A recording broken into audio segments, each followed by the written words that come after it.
Seigneur, je suis heureux, une fois de plus, de vous retrouver pour poursuivre avec vous le témoignage du petit Kevin. À la réception du premier message, nous crûmes que nous avions déjà tout entendu, mais ce n'était pas le cas, car le Seigneur nous réservait encore plus surprenant comme message et révélation. C'est ainsi que le 4 juillet, comme promis, le Seigneur se manifesta encore à Kevin. Il raconte: le Seigneur m'a encore visité. Il m'a montré d'horribles choses. J'avais achevé ma prière du soir et je m'étais couché, et lorsque je me suis endormi, je me retrouvais dans le feu et dans le tourment. Je souffrais atrocement. Mon corps brûlait et je ressentais une très grande tristesse dans mon cœur. La douleur que je ressentais était si forte et ne pouvait être comparée à aucune autre douleur. Je dis: Seigneur, ne m'abandonne pas ici. Ne me laisse pas dans ces flammes. Pardonne-moi si je t'ai offensé. Et c'est alors que j'ai entendu une voix comme le tonnerre me demander: Qui es-tu? Je répondis: C'est moi ton serviteur, Seigneur, celui à qui tu as révélé ton royaume. Et la voix continua: Qui es-tu?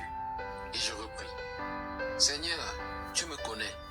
C'est à moi que tu as confié la tâche d'annoncer ton message à ton peuple. S'il te plaît, délivre-moi de cet endroit. Je vis une grande lumière venue à moi, et cette lumière éclairait les ténèbres dans lesquelles j'étais, et je pouvais distinguer la silhouette d'un homme dans cette lumière.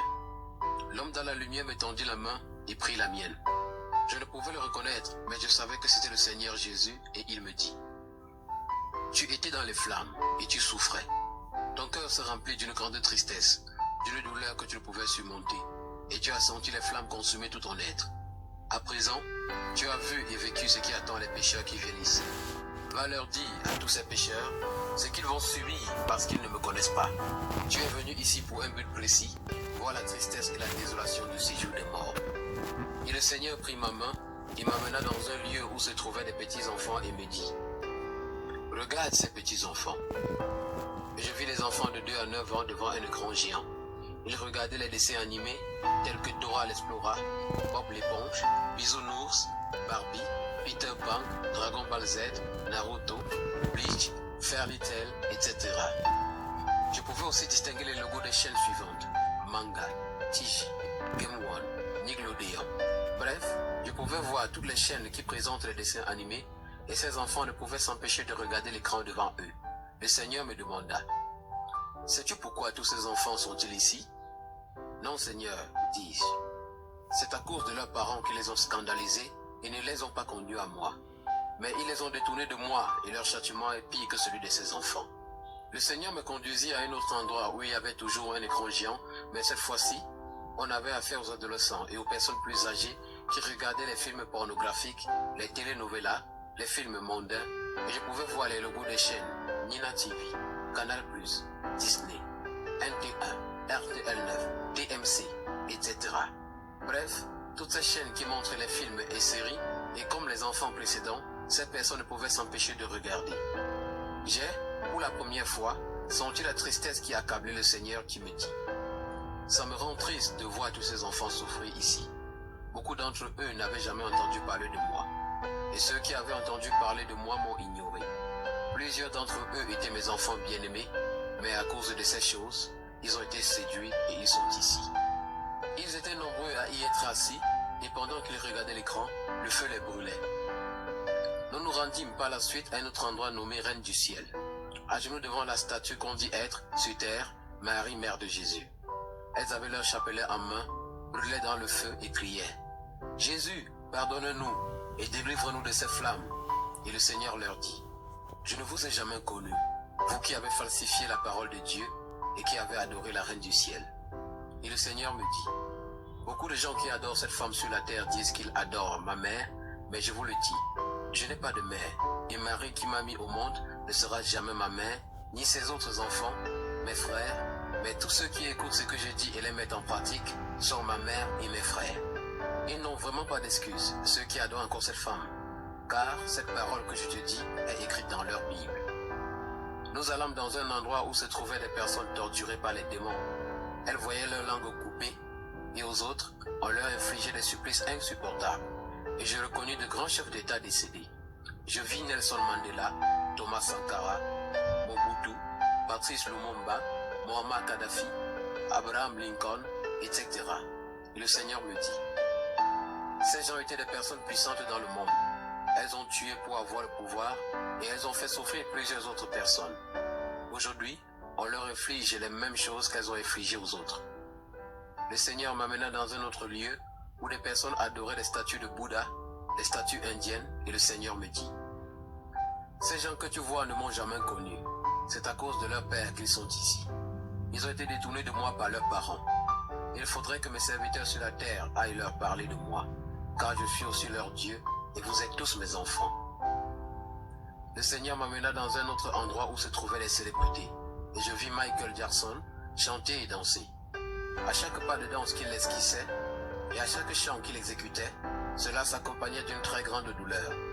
Près de lui se trouvaient des personnes qui chantaient et dansaient comme lui, et j'entendais crier très fort: ne chantez plus, ne chantez plus, aie pitié de nous, ne nous fais plus souffrir. J'entendais aussi d'autres célébrités dire la même chose, et le Seigneur me dit: tous ces gens que tu vois là ont vendu leur âme au diable pour avoir la gloire du monde.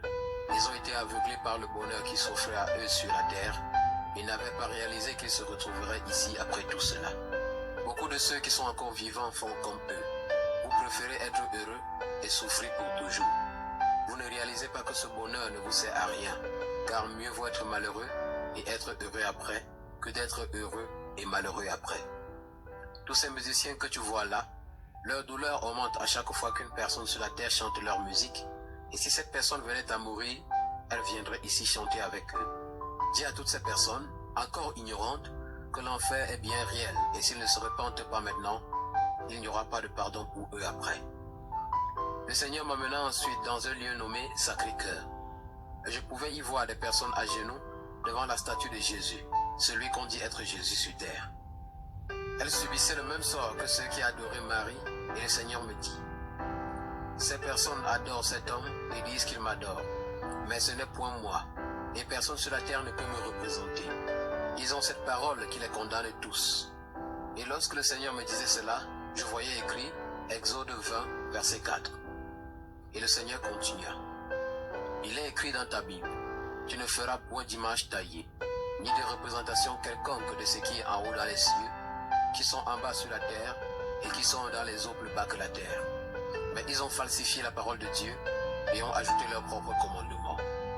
Beaucoup de ceux qui sont dans ce supplice étaient conscients de leurs erreurs, mais n'ont pas voulu changer.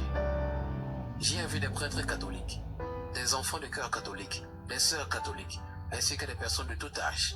Ils étaient tous à genoux dans les flammes. Le Seigneur ajouta: cette religion catholique, c'est la religion de l'Antéchrist, et l'Antéchrist apparaîtra sous cette forme. C'est eux qui profèrent tous ces blasphèmes sur moi. Je ne suis pas un Dieu imparfait, pour que vous me regardiez comme un homme. Si vous le faites encore, cela voudrait dire que vous n'avez pas encore compris ce que je suis. Pour comprendre ce que je suis, vous devez me chercher, non pas physiquement, mais spirituellement. L'intelligence de beaucoup est voilée. Priez pour avoir le discernement. Moi j'ai vu le Seigneur, et il n'a rien de ce Jésus qui est représenté aujourd'hui sur terre. Et le Seigneur m'a dit: tout ce que je t'ai montré, c'est ce que tu devais savoir. Il y a beaucoup d'autres endroits de supplice que je ne t'ai pas montré, mais ce que tu sais est suffisant pour que beaucoup se répandent. Nous avons quitté cet endroit, et je me suis retrouvé dans un jardin magnifique, avec une vaste étendue d'herbes et de très belles fleurs. Et je pouvais voir la vie couler dans toutes les plantes de ce jardin. Je vis aussi des oiseaux radieux qui chantaient de belles mélodies, et j'ai vu le Seigneur assis dans ce jardin, et il me dit: viens et allonge-toi ici. J'allais et je m'allongeai sur sa poitrine. Il me tint dans ses bras et me dit: je t'ai fait vivre ce qui attend les élus qui vont m'abandonner. Et je dis: Seigneur, c'est si horrible et douloureux d'être là-bas. S'il te plaît, pardonne-leur. Et le Seigneur me dit: je ne peux rien faire pour eux s'ils ne changent pas. Je repris: Seigneur, il faut que je convainque le maximum d'entre eux de changer, car je ne voudrais pas qu'ils aillent là-bas. Et le Seigneur me dit: beaucoup te rejetteront et ne te croiront pas, parce qu'ils ne croient pas que ces choses sont réelles. C'est pourquoi seuls ceux qui auront la foi seront sauvés. Toi, si je ne t'avais pas montré ces choses, tu n'aurais pas cru. Mais heureux ceux qui n'ont pas vu, mais qui croient. Et moi ensuite d'ajouter: Seigneur, je comparais ce que les gens disaient à ce que tu as dit. Le Seigneur me reprit: c'est parce que tu jugeais ces choses avec ton intelligence, quoique tu te servais de ta Bible, mais c'est avec l'Esprit de Dieu que vous confirmez si ces choses viennent de moi. Les hommes utilisent leur intelligence pour me comprendre, mais ils ne le peuvent pas sans l'Esprit de Dieu. Les pharisiens connaissaient les Écritures qui parlaient de moi, mais ils n'ont pas cru en moi, parce qu'ils n'avaient pas l'Esprit de Dieu en eux. Regarde mes mains, mes pieds, et regarde mon côté. Sais-tu pourquoi je garde ces marques? Et je dis, oui Seigneur, je pense que c'est pour prouver à ceux qui te voient que c'est bien toi, car tu n'as pas changé, et que ce n'est pas facile de te remarquer sans ces marques. Et le Seigneur d'ajouter, oui, tu as vu juste, mais ce n'est pas tout à fait ça. C'est pour que lorsque je reviendrai, ces marques servent de témoignage qu'ils m'ont vraiment crucifié, le Fils de l'homme. Et aussi pour montrer que j'ai donné ma vie pour le rachat des péchés, pour sauver ceux qui ont cru en moi.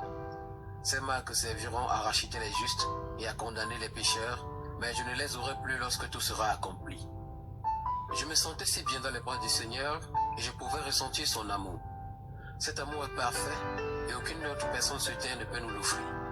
Personne sur la terre ne nous aime comme Christ. L'amour de Christ est indescriptible avec les mots et on ne saurait lui donner sa juste valeur en le définissant par notre vocabulaire. Cet amour est au-dessus de tout notre entendement et surpasse notre logique et notre compréhension. Le seul mot qu'on puisse employer pour le définir, c'est perfection. Je sentais cet amour pénétrer tout mon être. Et je me sentais comme un enfant reconforté dans les bras de son père. J'aime tous mes enfants et je ne veux pas qu'ils aillent où tu étais. Mais mes enfants ne m'aiment pas, car ils ne font pas ce que je leur demande de faire. Le Seigneur me demandait encore, sais-tu pourquoi je me suis révélé à toi? Seigneur, c'est parce que je te l'ai demandé de tout mon cœur et j'ai jeûné et prié pour cela, dis-je. Le Seigneur reprit, ton désir a été différent. Tu m'as désiré différemment et tu as eu la foi en ce que tu voulais. Les autres me désirent pour les miracles. Ils me désirent pour les solutions. Ils me désirent pour avoir le Saint-Esprit, pour chasser les démons, pour les prophéties. Ils ont la foi pour ces choses qu'ils veulent que je leur donne et non pas assez de foi pour les moindres choses. Toi, tu as choisi de demander les moindres choses et tu as cru que je pouvais te le donner. Tu as persévéré jusqu'au bout pour l'avoir et beaucoup ne jeûnent et ne prient pas parce qu'ils veulent me voir, mais ils jeûnent et prient pour les choses qu'ils veulent que je fasse pour eux. Mais toi qui m'as demandé peu de choses, je t'ai donné beaucoup. Et c'est pourquoi celui qui se rabaissera sera élevé et celui qui s'élèvera sera rabaissé. Désirez donc les moindres choses pour avoir les grandes. Dans ta Bible, il est écrit, celui qui ne hait pas son père, sa mère, ses frères, ses sœurs, sa femme, ses enfants et même sa propre vie, il n'est pas digne de moi. Luc 14, verset 26. Beaucoup n'ont pas pris cette parole au sérieux. Ils se disent que je ne peux pas leur demander de haïr leurs parents. Moi qui ai dit honore ton père et ta mère. Mais ce que je t'ai dit apparaît 3 fois dans la Bible. Et cette parole est bien sortie de ma bouche. C'est bien moi qui vous demande de haïr vos proches pour venir à moi. Car beaucoup aiment leur père, leur mère, leurs frères, leurs sœurs, leurs femmes, leurs enfants et leur vie. Et c'est à cause de ça qu'ils vont dans le tourment des flammes. Tu étais dans ce lieu et tu as vu que plusieurs y étaient à cause de leurs parents. S'ils connaissaient ce qu'est le royaume des cieux et ce qu'est l'enfer, ils les haïraient tous. Si c'est à cause d'une personne que tu iras dans le feu éternel, cette personne a la même place que Satan dans ta vie, qui, lui aussi, te conduit en enfer avec lui. Je vous le dis, il n'y a rien de plus important à désirer pour un homme que le royaume des cieux. Si tu n'as pas d'enfant, ni de mari, ni de femme, ni de famille, ni de maison, ni de quoi manger, ni de quoi te vêtir, si tu n'as même rien dans le monde, mais tu as le royaume des cieux, tu as tout. Car ce que tu n'as pas pu avoir sur la terre, tu l'obtiendras au centuple. Ne soyez donc pas tristes pour ce que vous perdez maintenant, mais soyez heureux pour ce que vous aurez après. Et, même maintenant, je ne vous laisserai pas sans rien. Si vous perdez tout à cause de moi, vous le retrouverez dans le siècle présent et dans le royaume des cieux à venir, car vous ne devez pas quitter le monde maintenant, mais vous devez vivre pour continuer mon œuvre et sauver mes enfants qui sont encore perdus et dispersés. Il vous a été épargné de porter les fardeaux difficiles, mais maintenant, je vous le dis, vous devez vous efforcer de porter ce qui est difficile, de peur qu'en portant les fardeaux légers, vous ne soyez rattrapés en chemin. Vous devez maintenant savoir vos objectifs et savoir ce que cela implique. Si vous n'avez pas d'objectif, vous êtes confondu aux païens. Si votre objectif n'est pas le royaume des cieux, vous êtes païen. Que celui parmi vous qui pêche et qui ne veut pas se repentir soit considéré comme un païen, car son objectif n'est pas le royaume des cieux. Si quelqu'un écoute ces avertissements que je donne et ne se repent pas, il ne se repentira jamais. Si vous ne venez pas à moi, ou le royaume des cieux, vous êtes des païens, et le royaume des cieux pousse à la repentance. Connaissez maintenant ce que vous voulez et pourquoi vous travaillez. Lorsque nous étions encore dans le jardin, le Seigneur me dit, le gouvernement mondial est déjà en place, et le diable occupe déjà tout ce qui est dans le monde. Toutes les puissances de la terre lui appartiennent, et bientôt elles vous feront la guerre. Tous les appareils électroniques que vous possédez sont fabriqués par le gouvernement mondial, et tous les réseaux sociaux leur appartiennent. Le diable fait tout cela pour vous détourner de moi. Il utilise ces choses pour le faire. Il enseigne une autre croyance au monde, la croyance en la science humaine. Les mathématiques, la logique et bien d'autres encore, tous ces enseignements sont des enseignements basés sur les faits et les preuves. Le diable enseigne au monde à croire ce qu'il voit, à croire ce qui est normal, logique et compréhensible. Et beaucoup de gens se basent sur ces connaissances pour vivre.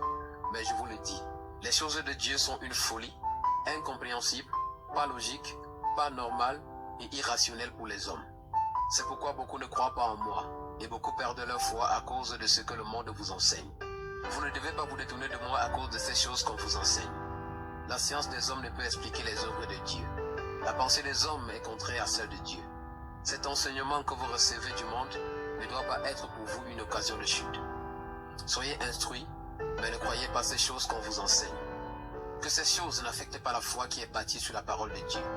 Les choses du monde sont mauvaises, mais ça ne doit pas être une barrière pour mon œuvre. Utilisez s'il est nécessaire pour mon œuvre pour sauver mes enfants. Si vous possédez quelque chose de mauvais, utilisez-le pour faire quelque chose de bien. Beaucoup de mes enfants sur terre aiment encore les choses du monde et vous persistez à faire comme ceux du monde. Je t'avais dit que les habits que vous avez, vous ne devez pas les porter, mais tu continues à mal te vêtir.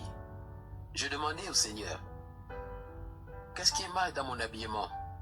Et il répondit, je vais encore te montrer ces habits païens. C'est alors que je vis que je portais encore les pantalons jeans. Et il me dit, si vous aimez encore ces choses, vous n'avez pas l'amour du Père en vous. Cette fois, je vis les serviettes hygiéniques que les femmes utilisent lorsqu'elles saignent. Et il reprit, dans le siècle présent, Satan se sert des idées, de la morale, de la philosophie, de la psychologie, des plaisirs, des gouvernements, de la culture, du système éducatif, de la science, de l'art, de la médecine, de la musique, du système économique, des divertissements, des médias, de la religion, des sports, du monde tout entier pour s'opposer à Dieu, à son peuple, à sa parole et à sa justice. Lorsqu'il me parlait, je voyais 1 Jean 2, versets 15 à 16, et il me dit, beaucoup ignorent cette parole. Les enfants doivent prendre conscience que derrière chaque entreprise humaine, il y a un esprit ou une puissance qui agit contre moi. Ces jeans ou ces habits du monde que vous portez proviennent de ces entreprises du monde. Le monde, c'est aussi tous les systèmes religieux, humains, toutes les organisations et les églises chrétiennes et mondaines qui ne se conforment pas à l'enseignement de ma parole. Satan est le Dieu de ce siècle qu'il contrôle avec son ordre d'esprit mauvais. Ses enfants sont les fils de ce siècle, les enfants de la rébellion, qui refusent de se soumettre à la vérité qui dénonce le mal. Le monde et l'Église véritable sont opposés l'un de l'autre. Le monde est sous la domination de Satan et l'Église m'appartient, elle est sous ma domination. Ainsi, vous mes enfants, vous devez être à part car vous êtes étrangers dans le monde. Vous devez vaincre le monde, haïr le mal, mourir au monde et être délivré par moi. Aimer le monde détruit votre communion avec moi et détruit votre vie spirituelle. Vous devez publiquement dénoncer les œuvres de ce monde car vous êtes le sel et la lumière du monde. Vous devez amener mes enfants à moi en leur disant la vérité. Le monde sera pour vous, mes enfants, une source de difficultés, de haine, de persécution et de souffrance, mais tout cela n'est que temporaire, car le monde et tout ce qu'il renferme sera détruit. Après cela, le Seigneur prit ma main et m'amena dans un autre lieu. Il avait autre chose à me montrer. Je me retrouvais à gravir des marches d'escalier et nous arrivâmes devant un portail et nous entrâmes et le Seigneur me dit, la première fois que tu es entré ici, tu es entré par l'ouest. Et cette fois-ci, nous sommes entrés par le sud. Lorsque nous fûmes entrés, nous étions dans une autre cité et nous marchions sur une route en nord. Après une courte distance de marche, je vis des ouvriers qui travaillaient et le Seigneur me dit, ces personnes que tu vois là sont des anges qui construisent la maison des élus. Regarde et dis-moi ce qu'ils font. Ils tournent le béton, dis-je. Regarde et dis-moi quel est le matériau qu'ils utilisent, répliqua-t-il. Et je dis, c'est de l'or pur, Seigneur. Et les maisons y étaient très belles, plus belles et plus luxueuses que celles que le Seigneur me montra précédemment. Et le Seigneur me dit, le matériau utilisé pour construire la maison des élus, c'est de l'or pur. Comment cela se fait-il que mes serviteurs ont donné l'impression à la terre que je suis un Dieu tellement irresponsable, incapable de financer moi-même mon œuvre sur la terre? Et puis, le Seigneur ajouta, si le président te confie une course à faire et ne te donne pas de l'argent pour le faire, es-tu obligé de demander de l'argent aux passants pour faire la course? Comment réagiront-ils? Je répondis, ils ne me croiront pas, Seigneur. Ils diront, comment est-ce que le président peut-il te confier une course sans te donner de l'argent pour le faire? Et le Seigneur me dit, c'est aussi ce que font mes serviteurs. Ils vont partout dire que c'est moi qui les ai appelés et envoyés, mais que je ne leur ai pas donné l'argent pour faire le travail que je leur ai demandé de faire. C'est pourquoi ils développent toutes sortes de manières pour prendre l'offrande. Parfois, lorsqu'ils font cela, j'ai envie d'ouvrir le ciel et de crier, ne les écoutez pas, je ne les ai pas envoyés. Dans vos églises, il y a toutes sortes d'offrandes. Offrandes générales, offrandes spéciales, offrandes de partenaires, et j'en passe. Et lorsqu'ils viennent à l'autel prier, ils disent, Seigneur, nous commandons au vent du sud, au vent du nord, d'apporter l'argent. C'est ainsi qu'on leur apprend à faire dans leurs écoles de formation, et c'est ça le premier problème. Dans leur ministère, il n'y a jamais mon nom écrit dans les sources d'entrée d'argent. Lorsqu'ils organisent quelque chose, ils ne me demandent pas de l'argent, mais demandent aux fidèles. Et j'ajoutais par la suite, Seigneur, nous savons que lorsque les fidèles donnent, c'est toujours toi qui donnes. Le Seigneur me dit, non, vous pouvez faire ces choses vous-même. Vous n'avez pas besoin de moi pour prendre de l'argent dans vos différents ministères, et vous le faites sans moi. Dans vos prévisions d'argent, il n'y a jamais mon nom écrit quelque part. Mes serviteurs ont appris une mauvaise théologie de l'argent. On leur a appris de ne jamais me demander de l'argent parce que je ne donne pas de l'argent aux gens. Que je ne fabrique pas de l'argent ici au ciel pour vous donner. Et que si vous me demandez de l'argent, je vous donnerai du travail. Qui a mis l'argent dans la bouche du poisson que j'avais demandé à Pierre de pêcher? Et je répondis, mais Seigneur, tu l'as envoyé dans ce qu'il connaissait, dans son travail, pour trouver de l'argent. Si tu avais voulu lui donner de l'argent, tu l'aurais mis dans sa main. Et le Seigneur reprit, comprends bien. Je n'avais pas demandé à Pierre d'aller pêcher 100 poissons et de fouiller leur ventre afin de retirer de l'argent, mais j'avais dit, lance l'hameçon. Le premier poisson que tu pêcheras, ouvre sa bouche. Prends l'argent qui s'y trouve et serre-t'en pour payer l'impôt. Et je repris, mais pourquoi, Seigneur, n'avais-tu pas mis l'argent directement dans sa main ou dans sa poche? Et le Seigneur ajouta, c'est parce que comme toi, Pierre n'y comprenait rien et je ne voulais pas le scandaliser. Si l'argent venait de ma main ou de sa poche, il allait le jeter et fuir. Si vous êtes en train de prier et que l'argent se met à tomber du ciel, quelle sera votre réaction? Nous allons tous sortir et fuir, Seigneur, répondis-je. Et le Seigneur reprit, c'est aussi ça votre problème. Vous croyez plus en la puissance de Satan qu'en la mienne. Il est écrit dans la Bible que l'oiseau apportait à Élie du pain et de la viande, et cet oiseau était un corbeau. Combien parmi vous, s'ils prient pour me demander du pain, et voient un corbeau s'approcher d'eux avec de la nourriture, ne vont-ils pas croire que c'est l'œuvre du diable et invoquer le feu sur mon corbeau? Vous croyez en Satan plus que vous ne croyez en moi. Je n'ai pas mis l'argent dans la main de Pierre, parce que quand bien même j'ai fait descendre la nappe du ciel, il m'a résisté. Cela est écrit dans votre Bible. Vois-tu, si j'avais mis l'argent dans sa main, je l'aurais perdu. Les enfants de Satan qui sont dans les sectes et qui font les pactes avec lui, ne reçoivent-ils pas de leur maître des serpents qui leur donnent de l'argent? Si Satan peut faire cela avec ses enfants, est-ce que le Dieu qui a créé le ciel et la terre ne peut-il pas faire autant? C'est parce que mes serviteurs m'ont coupé de la source de provision d'argent qu'ils se battent pour avoir. Et je m'assure toujours que l'argent que vous avez ne suffise jamais pour faire ce que vous avez à faire. Il n'y a aucun homme de Dieu sur la terre qui a dans son panier de dîmes et d'offrandes l'argent nécessaire pour faire l'œuvre que le Seigneur lui a demandé de faire. Et je m'arrange toujours que ce soit ainsi, afin que vos yeux et votre confiance ne soient pas dans votre panier d'offrandes, mais afin qu'ils soient en moi. Je veux que vous fassiez votre ministère en regardant vers moi, que vous fassiez votre ministère les yeux levés vers le ciel. Est-ce possible de regarder au ciel et sur la terre au même moment? Est-ce possible de regarder au ciel avec un œil et de regarder sur la terre avec l'autre? Vous ne pouvez pas me demander et demander aux hommes à la fois. Soit vous me demandez, soit vous demandez aux hommes. Donc, à chaque fois que vous regardez aux hommes, ne dites pas que c'est à moi que vous regardez. Si vous me parlez à moi, plus que vous ne parlez aux hommes, je leur ferai faire pour vous ce que vous ne pouvez leur faire faire quand c'est vous-même qui leur parlez. J'ai encore des anges qui marchent sur la terre afin de financer mon œuvre, mais vous ne leur faites jamais appel. Vous n'avez jamais eu accès à ces anges parce que vous n'y croyez même pas. Jusqu'à ce que vous changiez votre théologie d'argent, vous n'aurez jamais accès à ces anges.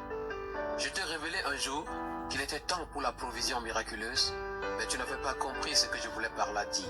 Maintenant tu le sais. Il est temps que je finance moi-même mon œuvre. Cette provision miraculeuse ne viendra pas de l'offre ou des dîmes, mais c'est moi-même qui vous donnerai l'argent dont vous aurez besoin. Pendant mon ministère sur la terre, je n'ai jamais pris l'offrande. Tu ne verras jamais dans la Bible où l'on me donnait. C'était toujours moi qui donnais. C'est ainsi que j'ai fait mon ministère. Je n'ai jamais demandé, mais c'est les autres qui me demandaient. Je ne manquais de rien. J'avais tout ce dont j'avais besoin. Après m'avoir dit tout cela, le Seigneur ajouta: de la même manière que le ciel est loin de la terre, la vision des hommes est différente de la vision de Dieu. Va dire aux gens que l'enfer existe vraiment et que s'ils ne se repentent pas, ils iront tous là-bas. Dis-leur de faire attention et d'enseigner ma parole avec sainteté. Que celui qui croit être debout craigne de tomber. Ce que j'attends de vous, c'est d'ouvrir les yeux des aveugles, des païens, des chrétiens, pour amener les âmes au ciel. Arracher leurs âmes de l'obscurité. Dis-leur que je suis prêt à faire de grandes choses dans leur vie. Faites-moi confiance. Vous êtes mes enfants bien-aimés. Tous ceux qui vous insulteront, vous régneront, vous persécuteront et vous feront souffrir, vous infligeront toutes sortes de mauvaises choses à cause de mon nom. Pardonnez-leur et priez pour eux. Je vous aime beaucoup. C'est pourquoi il est temps, si vous m'aimez, de prêcher la bonne nouvelle aux brebis perdues. Dis-leur de ne plus aimer le monde, de ne plus porter les choses du monde. Enseignez la sainteté. Je vous aime beaucoup et je sais que vous allez le faire. Prêchez aux jeunes, aux hommes, aux femmes et aux chrétiens de se repentir. Ne soyez pas orgueilleux. Humiliez-vous et je vous montrerai de grandes choses. Je suis le Dieu vivant, je suis le Père, je suis le Fils, je suis le Saint-Esprit, je suis l'Alpha et l'Oméga, le premier et le dernier, celui qui est, qui était et qui vient. J'ai vaincu la mort, je vis pour des siècles des siècles. Je suis le Dieu véritable, moi, Jésus de Nazareth, et je serai avec vous jusqu'à mon avènement. Je vous aime beaucoup. Répentez-vous, répentez-vous. Désormais, je me tiens à la porte. Tout ce que vous faites, j'entends et je vois. Fuyez la colère qui vient et accrochez-vous à moi. Chers frères et sœurs en Christ, le Seigneur lui-même a été clair et cette parole est très édifiante. Il nous aime tellement et ne nous demande que de nous repentir et de nous accrocher à lui. Il a dit: si quelqu'un écoute ces avertissements et ne se repent pas, il ne se repentira jamais. Alors, qu'attendons-nous pour le faire? Ce message est adressé à tous, tel qu'il l'a mentionné. Toi, chrétien, tu n'es pas à l'abri. Redresse ton chemin. Réveille-toi et marche droitement vers le royaume des cieux. Nul besoin de faire quelconque commentaire ou appuyer ce message si clair. Ce que le Seigneur montra à Kevin, il a montré à plusieurs autres. Mais cette fois-ci, je pense qu'il a été très explicite. Je nous exhorte à nous lier à la parole de Dieu, car elle est une lampe à nos pieds et une arme puissante entre nos mains. Mon peuple périt faute de connaissance. Osée 4:6. Celui qui ignore la parole est à la merci du malin. Le Seigneur nous l'a dit, il est à la porte, il vient, soyons prêts, ouvrons-lui notre cœur. Soyez bénis au nom de Jésus. Que la gloire revienne à Jésus-Christ, notre Seigneur et Sauveur.